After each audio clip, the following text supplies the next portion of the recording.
الحمد لله وكفى وسلام على حبيبه المصطفى أما بعد فأعوذ بالله من الشيطان الرجيم بسم الله الرحمن الرحيم والذين جاءوا بالصدق وصدق به أولئك هم المتقون صدق الله مولانا العظيم۔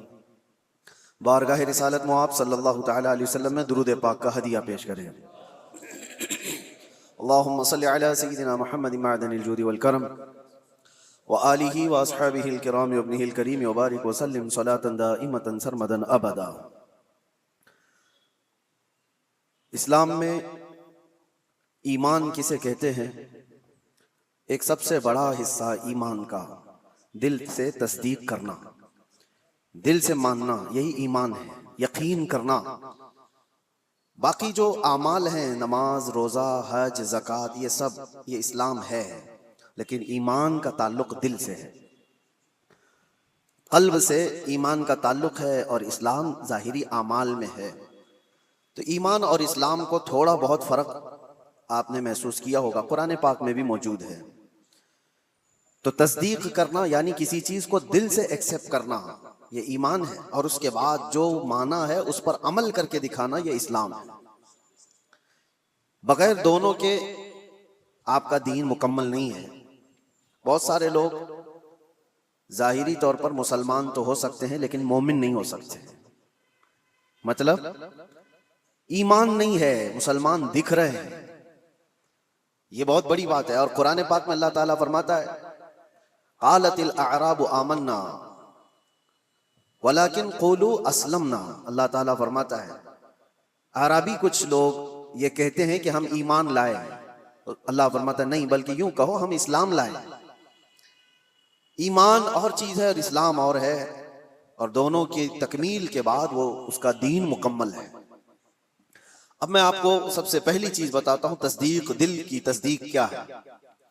اللہ کے نبی صلی اللہ تعالی علیہ وسلم نے فرمایا اللہ ایک ہے، اس کو مان لیا، یہ تصدیق ہے۔ رسول پاک صلی اللہ علیہ وسلم نے فرمایا کہ میں اللہ کا آخری رسول ہوں، مان لیا، یہ تصدیق ہے۔ اللہ کے نبی صلی اللہ تعالی علیہ وسلم نے فرمایا اتنے نبی مجھ سے پہلے آئے تھے، ان کے کام یہ تھے، ان کے معجزات یہ تھے، تم نے مان لیا، یہ کیا ہے؟ دل کی تصدیق ہے، اس کو کہتے ہیں دل سے ماننا۔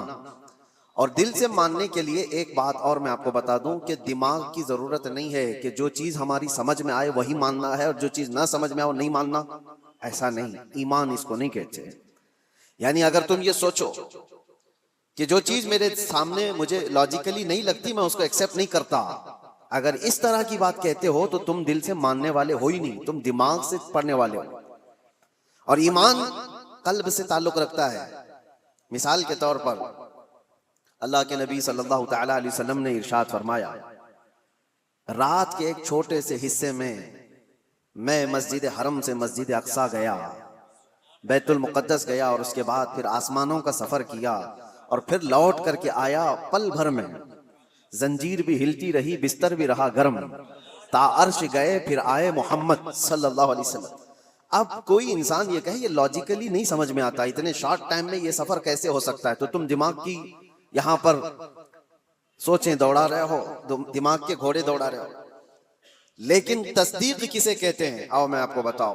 حضور پاک صلی اللہ علیہ وسلم معراج کے سفر کے بعد مکہ والوں سے یہی واقعہ بیان کر رہے تھے کہ کل کی شب اللہ تعالیٰ نے مجھے معراج کا سفر عطا کیا، مسجد حرم لے گیا، مسجد حرم سے مسجد اقصیٰ، وہاں پر امام ائمہ انبیاء اکرام علیہ السلام کی امامت کیا، اس کے بعد پھر ساتوں آسمانوں کا سفر، عرش، کرسی، لوح قلم، جنت، دوزخ، یہاں تک کہ رب ذوالجلال کا دیدار، اور پھر واپس آیا۔ یہ مکہ والوں کو میرے آقا بیان کر رہے تھے۔ اس وقت جس کو جو سوال کرنا تھا انہوں نے سوال کیا کہ اگر آپ بیت المقدس گئے تھے تو بتائیے وہاں کے حالات کیسے ہیں، بیت المقدس کا دروازہ کیسا ہے، کھڑکیاں کیسی، محراب کیسے؟ نبی پاک صلی اللہ علیہ وسلم سب کی چیزیں بتا رہے تھے۔ تو ایک ہوا یہ سوالات کر کے علم کو بڑھانا، اور ایک ہے بغیر کچھ پوچھے کہنا ہاں آپ صحیح کہہ رہے ہیں۔ دو چیزیں ہیں۔ لیکن اس محفل کی خصوصیت یہ ہے کہ ابو جہل اس کو موقع مل گیا، اس نے دیکھا کہ اتنی بڑی بات حضور کر رہے ہیں، تو گمراہ کرنے کے لیے ایک بڑا چانس ملا ہے، باہر نکلا اور سب کو بولنے لگا کہ محمد تو اب چھوٹی چھوٹی باتوں سے بہت بڑی باتوں پہ آ گئے، وہ تو آسمانوں کے سفر کی بات اور یہ رات کے ایک حصے میں یہاں سے بیت المقدس کے سفر کی بات کر رہے ہیں اور واپس مکہ میں بیٹھے ہوئے ہیں. تو وہ گمراہ کرنے کے لیے پروپیگنڈے کرنے لگا. اتفاق ایسا کہ اس محفل میں سیدنا ابو بکر صدیق نہیں تھے. حضور صلی اللہ تعالی علیہ وسلم جب بیان کر رہے تھے اس محفل میں حضرت ابو بکر صدیق نہیں تھی. حضرت ابو بکر وہ کہیں سے آ رہے تھے. ابو جہل راستے میں ملا اور اس کے بعد پکڑ کر کے کہا ابو بکر رکو، بہت اہم کام ہے، امپورٹنٹ کام ہے. کیونکہ اسے پتا ہے کہ ابو بکر سے زیادہ قریب رسول اللہ کے کون ہیں. تو ابو بکر رضی اللہ تعالیٰ عنہ کو پکڑ کر کہتا ہے سنو ابو بکر، ایک مکہ میں نیا واقعہ ہو گیا ہے. پوچھا انہوں نے کہ کیا ہوا ہے؟ کہا ایک شخص ایسا ہے جو کہتا ہے رات کو وہ سویا تھا اور رات میں وہ اٹھ کر کے مسجد حرم گیا، مسجد حرم سے بیت المقدس مسجد اقصی گیا اور واپس وہ رات یہیں آ گیا. کیا یہ پاسبل ہے؟ ممکن ہے؟ اتنا ہی کہا اس نے. تو حضرت ابو بکر نے کہا ایسا کیسے ہو سکتا ہے؟ بات تو ہے، ایسا کیسے ہو سکتا ہے کہ رات کے ایک چھوٹے سے حصے میں کوئی مسجد حرم سے مسجد اقصی گیا ہو اور پھر واپس آ گیا ہو؟ ایسا کیسے ہو سکتا ہے؟ تو ٹھٹا مار کر کے ہنسنے لگا کہ میرا نشانہ صحیح لگا ہے ابو جہل. تو حضرت ابو بکر نے پوچھا بتاؤ تو صحیح کون ہے یہ اس طرح کہنے والا؟ ابو جہل نے کہا کوئی اور نہیں، تمہارے ساتھی محمد صلی اللہ علیہ وسلم یہ بات کہہ رہے ہیں. تو حضرت ابو بکر کو جلا لایا اور کہا کہ سن، انہوں نے تو مسجد حرم سے مسجد اقصی تک جا کر آنے کی بات کی ہے، اگر وہ وہاں سے آسمانوں کی بھی بات کریں گے تو میں مان لوں گا. ابھی انہوں نے معراج کا واقعہ سنا نہیں تھا، پہلے ہی کہا کہ وہ تو مسجد حرم سے مسجد اقصی تک کے سفر کی بات کر رہے ہیں کہ وہ رات میں جا کر واپس آ گئے. ابو جہل سن، اس سے بھی زیادہ اگر وہ آسمانوں کے سفر کی بھی بات کریں گے تب بھی میں تصدیق کرتا ہوں. اگر انہوں نے کہا ہے تو وہ جھوٹ نہیں ہو سکتا. یہ ہے تصدیق، یہ ہے تصدیق. اور حضرت ابو بکر رضی اللہ تعالیٰ عنہ اس وقت تک ابو بکر ہی تھے. جیسے ہی یہ واقعہ ہوا اور محفل رسول میں تشریف لائے تو نبی پاک صلی اللہ تعالیٰ علیہ وسلم نے آپ کو صدیق کہہ کر کے پکارا تھا. یہ تصدیق کرنے والا اور نبی پاک صلی اللہ تعالیٰ علیہ وسلم کی ہر بات کو من و عن ماننے والے حضرت ابو بکر صدیق. ایمان اس کو کہتے ہیں میرے عزیزو. ایمان ایک بہت پاورفل اندر کی انرجی ہے جس میں ڈگمگ تھوڑا سا بھی ہو تو آدمی کشمکش میں مبتلا ہو جاتا ہے، شک و شبہ میں مبتلا ہو جاتا ہے. ایمان ایک بہت پاورفل چیز ہے، یقین کی اعلیٰ چیز کو کہتے ہیں.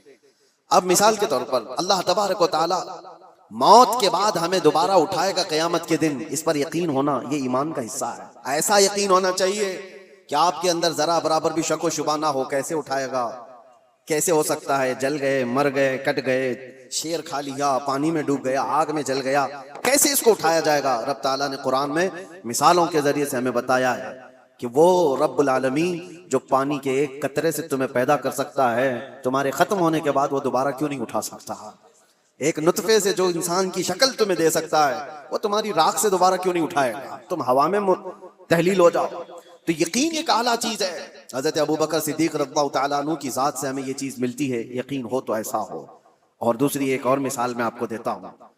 بڑے بڑے لوگ جہاں پر کشمکش میں آ جاتے ہیں کہ کیا کرنا چاہیے کیا نہیں ہونا چاہیے، حضرت ابو بکر صدیق رضی اللہ تعالیٰ عنہ کا ایمان تو دیکھیں. حضور پاک صلی اللہ تعالیٰ علیہ وسلم کی وفات کے بعد حضرت ابو بکر نے ایسا محاذ چھیڑ دیا تھا کہ ایک طرف اسامہ بن زید جو 19 سال کے جوان تھے، رسول اللہ صلی اللہ علیہ وسلم نے اپنی حیات کے آخری دنوں میں ان کو لشکر دے کر بھیجا تھا. ابھی وہ لشکر مدینے سے زیادہ دور نہیں گیا تھا کہ میرے آقا کی وفات ہو گئی. 10,000 صحابہ کا لشکر، اور وہ واپس آئے مدینے میں حضور کی وفات کی غم کی خبر سن کر.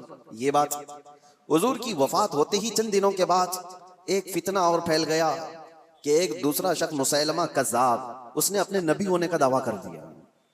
حضور کی وفات کے بعد اس نے نبوت کا دعویٰ کر دیا اور اس نے اپنی ایک جماعت بنا لی. دوسرا فتنہ، ایک اسود عنسی نام کا شخص، اس نے بھی نبوت کا دعویٰ کر دیا. ایک اور فتنہ اٹھا، جو لوگ زکوٰۃ دیتے تھے انہوں نے زکوٰۃ سے انکار کر دیا کہ ہم زکوٰۃ آج سے نہیں دیں گے، کہ وہ رسول اللہ کی حیات میں دیتے تھے. تو یہ ایک ساتھ اتنے فتنے کھڑے ہو گئے اچانک، اور حضرت ابو بکر صدیق زمان میں خلافت کو سنبھالے ہوئے.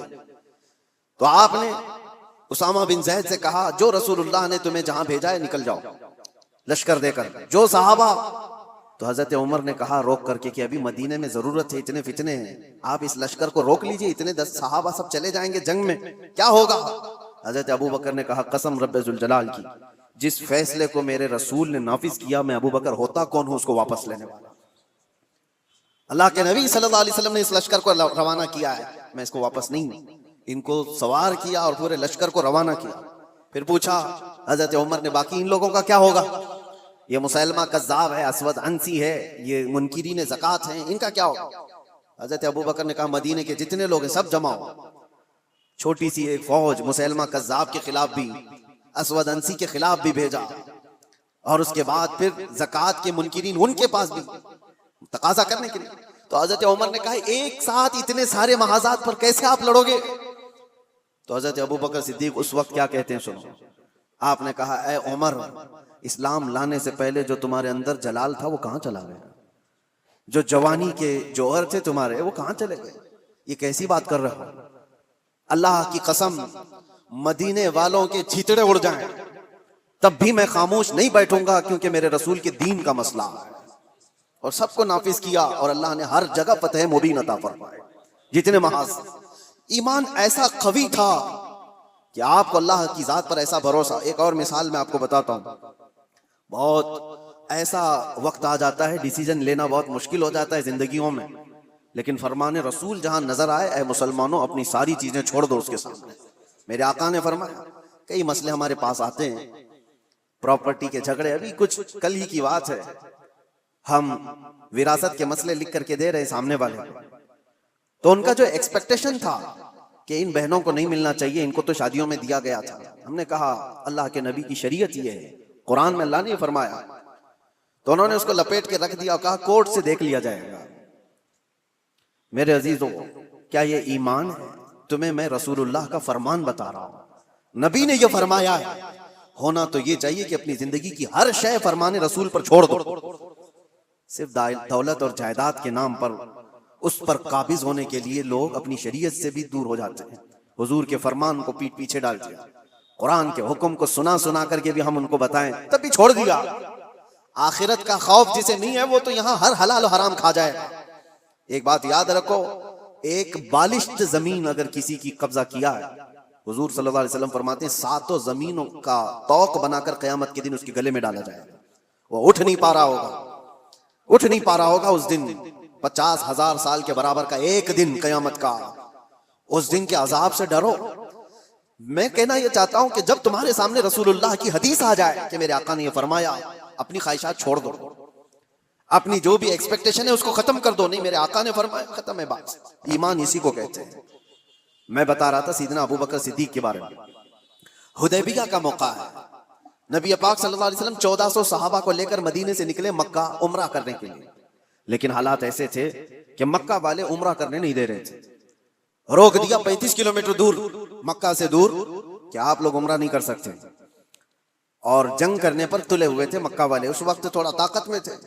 نبی پاک صلی اللہ تعالی علیہ وسلم نے دیکھا کہ ہم احرام کی حالت میں آئے ہوئے ہیں عمرہ کرنے کے لیے، لیکن یہ جنگ کرنا چاہتے ہیں، اور حضور جنگ نہیں کرنا چاہتے تھے۔ تو مکہ والوں کے سامنے آپ نے صلح کی تدبیر رکھی کہ ہم آپس میں سمجھوتا کر لیتے، صلح کر لیتے۔ تو مکہ والے اس پر تیار ہوئے، صلح ہوئی دونوں کے درمیان۔ سنیے، بظاہر ایسا لگتا تھا کہ حضور صلی اللہ تعالی علیہ وسلم مسلمانوں کی جانب سے دب کر کے صلح کی گئی ہے، ظاہراً ایسا لگتا تھا، کیونکہ مکہ والے اپنی ساری شرطیں رکھے ہوئے تھے اس میں کہ اگر ہمارا کوئی آدمی مدینے چلا گیا بھاگ کر تو آپ کو اسے واپس کرنا پڑے گا، اور اگر آپ کا کوئی آدمی ہمارے پاس آیا تو ہم واپس نہیں کریں گے۔ یہ زبردستی کی چیزیں بہت اس طرح کی، ایک میں مثال دے رہا ہوں، انہوں نے سب اپنی حمایت میں ایگریمنٹ کے جو کلاوز ہیں وہ سب لکھوائے، اور رسول پاک صلی اللہ تعالی علیہ وسلم کو دستخط کرنے کے لیے کہا۔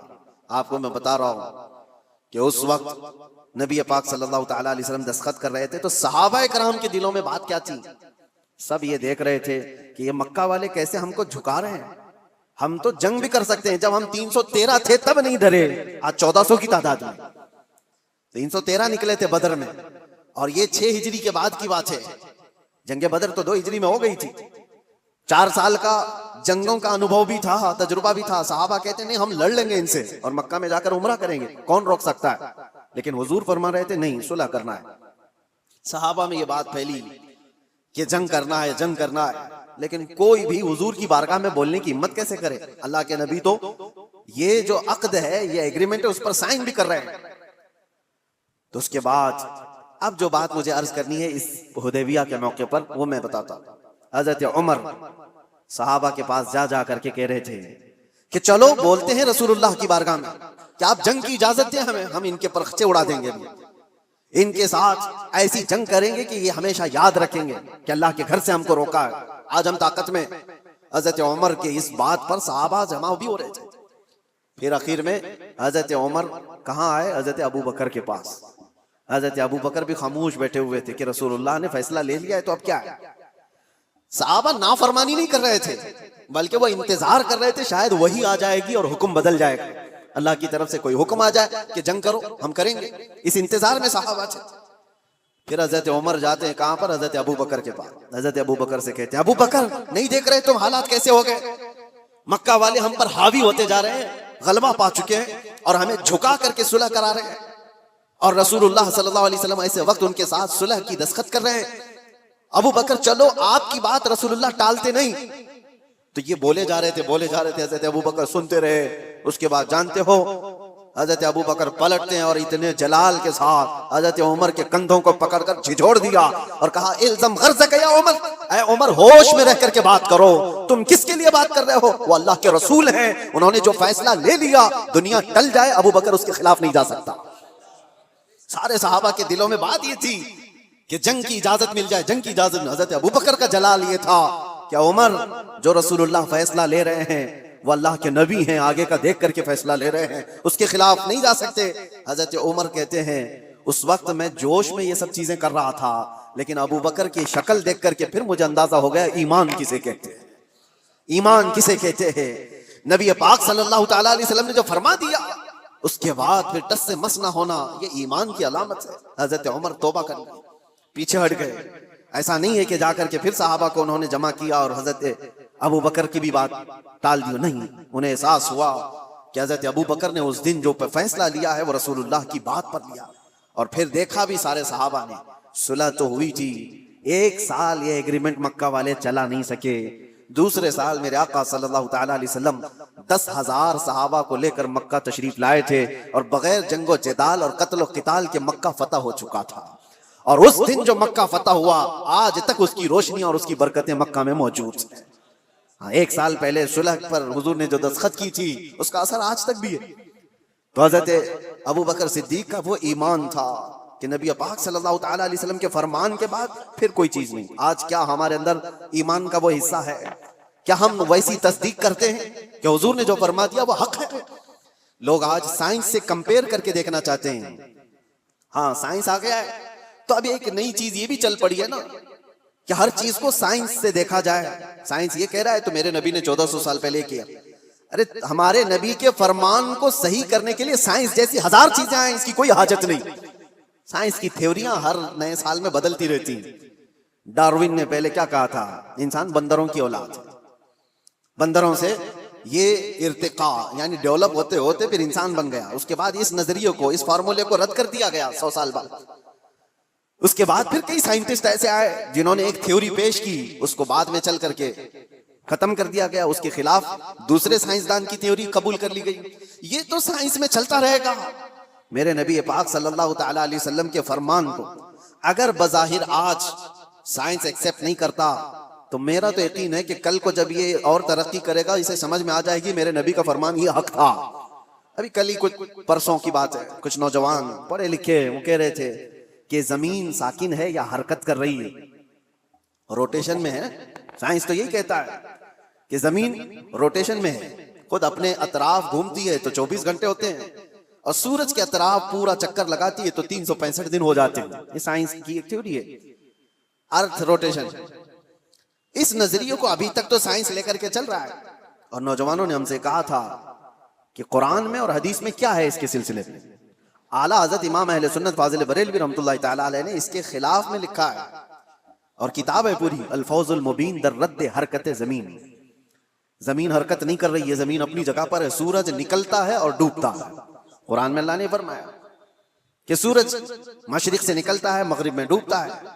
تو یہ تو بات ہوئی، میں اس کی تحقیق میں آپ سے بات نہیں کر رہا کہ یہ میرا موضوع نہیں ہے کہ سورج کہاں سے نکلتا ہے، کب نکلتا ہے، سال میں کتنی جگہوں سے نکلتا ہے اور کہاں ڈوبتا ہے، اور سائنس اس کو کیا کہتا ہے، اور ارتھ روٹیشن کے بارے میں تفصیلات آپ اس علم کے ماہرین سے معلوم کریں، لیکن میں یہ کہتا ہوں نوجوانوں سے، جب تمہارے پاس ایسی دو چیزیں آئیں، یہ تو ایک مثال کے لیے کہہ رہا ہوں، تم سامنے دیکھ رہے ہو کہ سائنس کی تھیوری یہ ہے، انہوں نے یہ چیز پیش کی ہے، اور ایک طرف فرمان مصطفیٰ نبی کونین صلی اللہ تعالی علیہ وسلم ہے، تو اے نوجوانوں بتاؤ ایمان کسے کہتے ہیں؟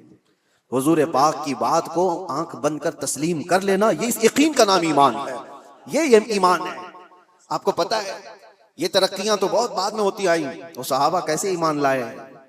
قرآن میں ایک آیت ہے، اللہ تعالیٰ فرماتا ہے اذا اخرج یدہ لم یکد یراہ، یہ 18ویں پارے سورہ نور کی آیت ہے، ظلمات بعضها فوق بعض، یعنی ایک علاقہ، ایک جگہ ایسی ہے، اندھیریوں پہ اندھیریاں، اندھیریوں پہ اندھیریاں، سورج کی کرن بھی وہاں پر نہیں ہوتی، اگر کوئی آدمی ہاتھ بھی نکالے تو ہاتھ بھی نہیں دیکھ سکتا۔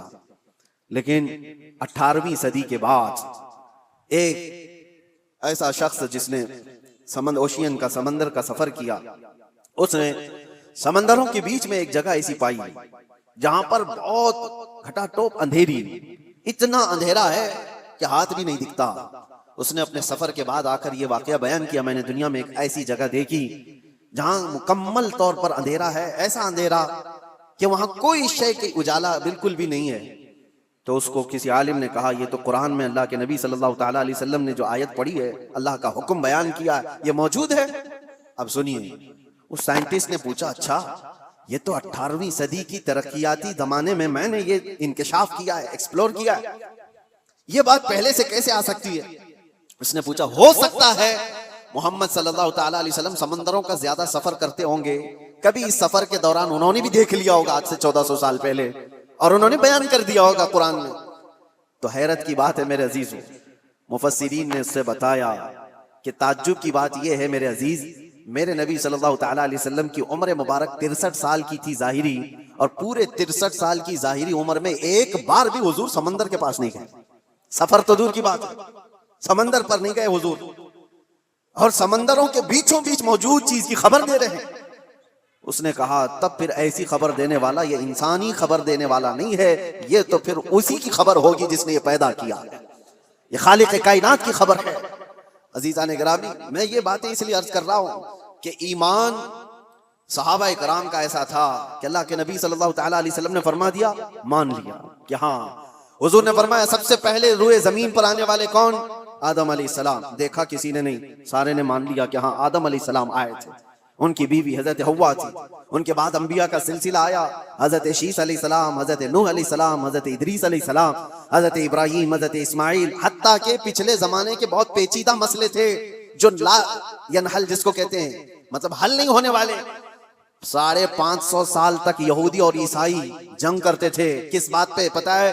عیسیٰ علیہ السلام کو یہودیوں نے سولی پر چڑھا دیا، یہ آج بھی مشہور ہے کہ وہ سولی پر چڑھ گئے۔ سنیے عیسیٰ علیہ السلام کے متعلق، عیسیٰ علیہ السلام کو قتل کرنے کا ناپاک ارادہ بنا کر یہودیوں نے ایک ٹیم تیار کی، اور جس دن وہ اپنے گھر پر موجود تھے اس وقت سارے لوگوں نے گھر کا گھیراؤ کیا، اور ایک شخص کو اندر بھیجا کہ جا کے دیکھ کر کے آؤ عیسیٰ ابن مریم ہے یا نہیں۔ تو عیسیٰ ابن مریم کو دیکھنے کے لیے ایک یہودی اندر آیا۔ اللہ تبارک و تعالیٰ کی قدرت کاملہ یہ ہے کہ اللہ نے اس آئے ہوئے شخص کو عیسیٰ علیہ السلام کی شکل دے دی، اور عیسیٰ علیہ السلام کو آسمانوں پر اٹھا لیا، آسمانوں پر اٹھا لیا، اور وہ شخص گھر کے اندر تھا، کافی دیر تک وہ باہر نہیں آیا۔ تو یہودیوں نے دیکھا کہ کہاں چلا گیا ہے، ابھی تک جو معائنہ کرنے گیا تھا آیا نہیں۔ تو لوگوں نے سوچا کہ کچھ گڑبڑ نہ ہو جائے، تو سب گھس گئے اندر گھر میں، اور دیکھا کہ بیٹھے ہوئے ہیں عیسیٰ ابن مریم، اٹھایا پکڑ کر کے لے آئے باہر۔ عیسیٰ ابن مریم نہیں تھے، ان کا ہی شخص تھا جس کو اللہ نے وہ شکل دے دی تھی، اس کو لا کر کے پھانسی پر چڑھا دیا، سولی پر چڑھا دیا، دیکھا نہیں کچھ نہیں۔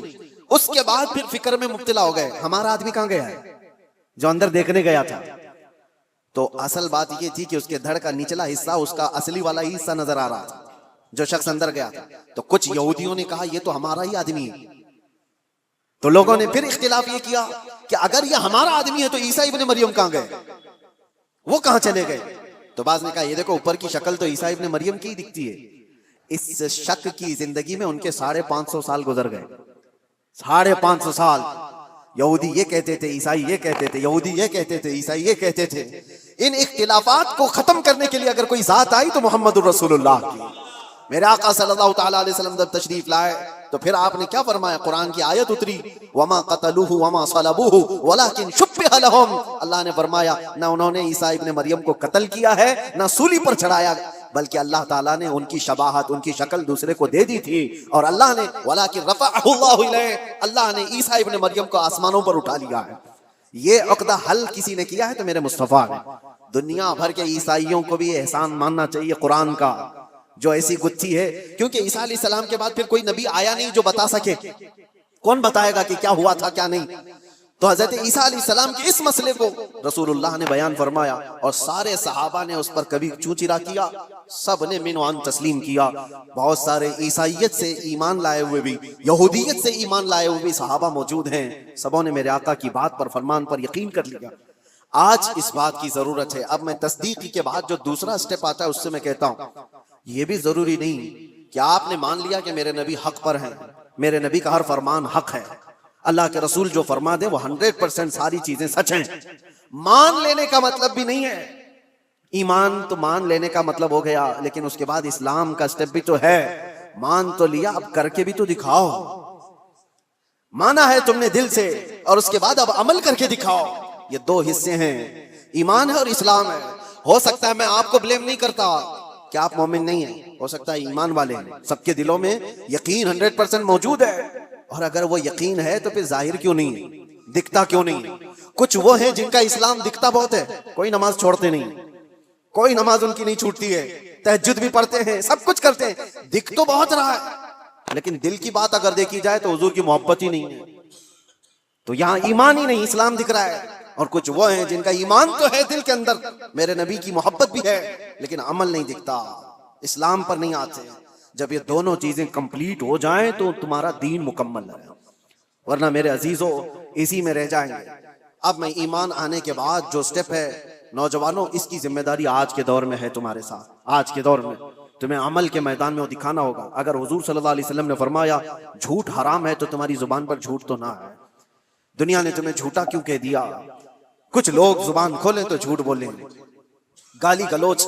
حضور پاک صلی اللہ تعالیٰ علیہ وسلم نے فرمایا فاسق کی علامت ہے، یہ فسق ہے، اور ہر بات پر گالی دینے والا بات کرنے پر اس کا نور ایمان ختم ہونے لگتا ہے، اس کا نور ایمان مرجھانے لگتا ہے۔ تو یہ زبان کے ذریعے سے تو تمہیں ثابت کرنا ہوگا ایمان ہے تو میری زبان بھی صاف ہے، اور تمہارا ایمان تمہاری آنکھوں سے بھی نظر آئے گا۔ جب چلو تو تمہاری آنکھیں اگر نیچی ہیں، تم بے حیائی کو نہیں دیکھتے، تم انجان عورتوں کی عزتوں کو تار تار نہیں کرتے، تو تمہارا ایمان تمہیں عمل کرا رہا ہے، تمہارا ایمان تمہیں عمل بھی کرا رہا ہے۔ اسی لیے اقبال کی اس بات پر میں گفتگو ختم کرتا ہوں۔ اقبال نے کیا کہا، بہت اچھی بات ہے۔ خرد نے کہہ دیا لا الہ تو کیا حاصل۔ خرد کس کو کہتے ہیں؟ دماغ کو، یا دل کی بات سمجھ لیں۔ خرد نے کہہ دیا لا الہ تو کیا حاصل، دل و نگاہ جو مسلمان نہیں تو کچھ بھی نہیں۔ لا الہ الا اللہ پڑھتے ہو اور ایمان تمہارے دل میں ہے، لیکن نہ نظروں سے نظر آ رہا ہے نہ ہاتھوں پاؤں سے نظر آ رہا ہے۔ دل و نگاہ جو مسلمان نہیں تو کچھ بھی نہیں۔ اور اسی لیے اقبال کی یہ بات بھی، یہ تیرے مراقبے، آپ نے کیا کہا ہے، جیسے مراقبے میں بیٹھا ہے، ذکر کی مجلس میں ہے، محفلیں ہیں، سرور ہے، یہ تیرے مراقبے، یہ تیری محفلیں، یہ سرور کی محفلیں جو تیری تنہائی کی نگہبان نہیں تو کچھ بھی نہیں۔ تم یہ ساری چیزیں تو کرا رہے ہو، ادھر نماز پڑھ رہے ہو، صفوں میں کھڑے ہو، اور باہر اگر چپل چوری کر رہا ہے تو کون سی نماز پڑھ کے آیا؟ قرآن تو کہہ رہا ہے ان الصلاۃ تنہی عن الفحشاء والمنکر، بے شک نماز تمہیں ہر بے حیائی اور برائی سے روکتی ہے۔ تو یہ مسجد کے باہر ہی نہیں روک پائی تمہاری نماز، وجہ کیا ہے؟ کہ تم یہاں پر اس کو کمبائن نہیں کر رہے ہو، دل سے مانتے ہو اللہ ایک ہے، اس کی باتوں کو امپلیمنٹ کرنا یہ دوسرا تمہارا دوسرا حصہ ہے، اس پر تم کھڑے نہیں اتر پا رہے۔ جیسے کہ آج مسئلہ یہ نہیں ہے میرے عزیزو الیکشن میں جیت لینے کا، میں ایک ایگزامپل دے رہا ہوں۔ بہت سارے لوگ بڑی محنتوں سے الیکشن جیتتے ہیں، اور الیکشن جیتنے کے بعد نیتا جی سب سے پہلے کیا کرتے ہیں پتہ ہے؟ اوتھ لیتے ہیں، شپت لیتے ہیں سب کے سامنے، میں یہ کروں گا، میں یہ کروں گا، میں وہ کروں گا، جس کی بھی انہیں اوتھ لینی ہے۔ یہ کمال کی بات نہیں، وہ تو ہر نیتا کر لے گا، لیکن اس اوتھ کی لاج 5 سال رکھ پاتا ہے؟ نہیں، یہ کمال کی بات ہے۔ وہ جو اس نے حلف اٹھایا، وہ جو قسم اٹھایا، اس کی لاج رکھتا ہے، جو کہا ہے وہ 5 سال کر کے دکھاتا ہے، تب تو پھر اس نے اپنی قسم کی لاج رکھی۔ یہ بلا تشبیہ بلا تمثیل لا الہ الا اللہ کہہ دیا تو تم اس کلمے کی لاج رکھتے ہو اپنی زندگی میں یا نہیں؟ یہ کمال کی بات ہے. کلمہ تو 70,000 بار پڑھے ہوئے لوگ ہیں, لاکھ بار پڑھے ہوئے لوگ ہیں, لیکن صرف پڑھ لینے سے تو تمہاری زندگی بھی وہی ہے جو جھوٹے لوگ اوتھ لے کر کے چلے جاتے ہیں, باقی تو ان کو کوئی مطلب نہیں میرے عزیزو. ایمان والا جو ہے, آپ یہ بھی مت سمجھیں آپ مسلمان مسجد میں ہیں, ابھی سارے مسلمانوں کی شکل دکھ رہی ہے, بازار میں آپ مسلمان نہیں ہیں, دکان میں آپ مسلمان نہیں ہیں, گھر میں آپ مسلمان نہیں ہیں, شادیوں میں آپ مسلمان نہیں ہیں. مسلمان 24 گھنٹے مسلمان ہے, ایمان اس کے ساتھ مسلسل ہے. ایک بات مجھے یاد آتی ہے, ایک پلین میں سفر کے دوران ایک آسٹریلین نوجوان, وہ نیو مسلم تھا یا پرانا جو بھی, لیکن ایمان ہونا چاہیے ایسے, ایئر ہوسٹس نے سرو کرتے ہوئے اس کو شراب دیا. ظاہر سی بات ہے انٹرنیشنل فلائٹس میں یہ عام سی بات ہے, نارمل سمجھا جاتا ہے. اس نے سرو کیا تو جواب میں اس نوجوان نے انکار یوں نہیں کیا کہ مجھے نہیں چاہیے, بلکہ اس سے یوں کہا آئی ایم اے مسلم. یہ کئی لوگوں کو چبھ جاتی ہے بات.